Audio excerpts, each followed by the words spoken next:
Do you find cilantro tastes like soap?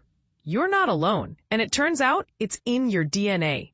Family medicine expert Dr. Neha Vyas explains that cilantro, scientifically known as Coriandrum sativum, is one of the most divisive herbs in contemporary cuisine. The reason for this polarization? For some individuals, cilantro has an unpleasant, soapy flavor, and there's a fascinating scientific explanation behind it. If you're among those who can't tolerate the taste of cilantro, your genetic makeup might be the culprit. Research indicates that you may possess a specific gene known as OR6A2, which heightens your sensitivity to certain compounds found in this herb. This gene can lead to the perception of cilantro tasting like soap. Dr. Vyas elaborates, individuals who have an aversion to cilantro often carry this gene, which interprets the aldehyde component of cilantro as having a soapy aroma and flavor. But here's where it gets intriguing.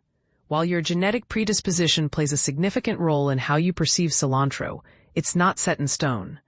Unlike other genetic traits that are fixed, such as the color of your eyes or hair, your feelings toward cilantro can be influenced by your environment. Dr. Vyas points out, your preference for cilantro can actually evolve due to various environmental factors. Yes, you read that correctly. Over time, your brain has the remarkable ability to adjust its perception of cilantro, especially if you have positive experiences with it.